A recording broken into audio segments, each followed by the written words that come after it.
নমস্কার বন্ধুরা, পিঙ্গুস কিচেনে আপনাদের সকলকে স্বাগত জানাই।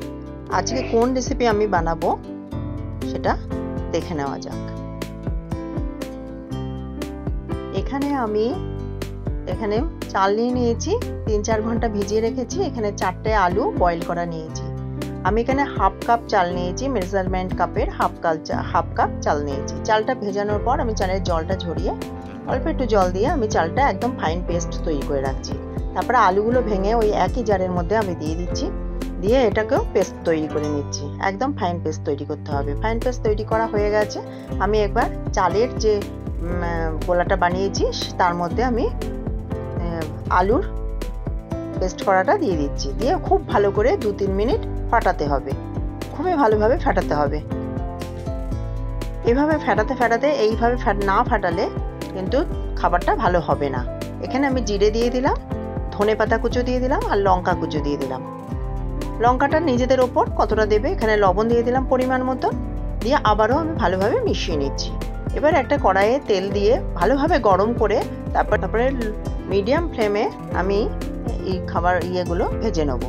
এইভাবে আমি স্পুন দিয়ে দিচ্ছি। এটা তোমরা ইচ্ছা করলে হাত দিয়েও নিতে পারো।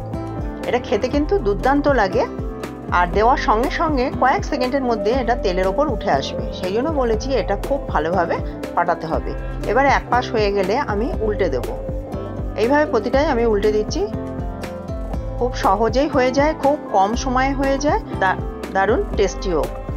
এবার দেখো সবকটা হয়ে গেছে। আমি তেল ঝরিয়ে একটা টিস্যু পেপারের ওপর উঠিয়ে নেব। এবার টিস্যু পেপারের মধ্যে আমি উঠিয়ে নিচ্ছি,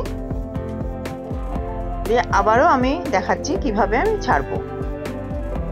এইভাবে ছাড়ছি। এটা খুবই স্টিকি হয় যেহেতু এর মধ্যে আলু আছে। এটা হাত দিয়েও ছাড়া যায়, সেই জন্য খুব গোল গোল হয় না। স্পুন দিয়ে দিলে হাত দিয়ে দিতে পারো। এবার উল্টে পাল্টে আগেরটার মতন আমি ভেজে নেব। এক পাশ হয়ে যাওয়ার পরে আমি উল্টাবো।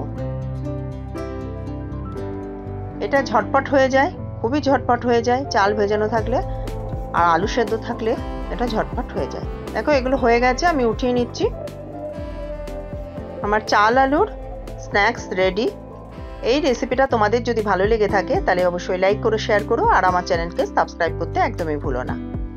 আমি একটা তোমাদের ভেঙে দেখাচ্ছি কতটা ক্রিস্পি হয়েছে আর কতটা ভেতরটা নরম হয়েছে। দেখো কতটা ক্রিস্পি হয়েছে আর ভেতর কতটা নরম হয়েছে। আজকে এই অবধি। অন্য কোনো রেসিপি নিয়ে অন্যদিন হাজির হয়ে যাব। ধন্যবাদ।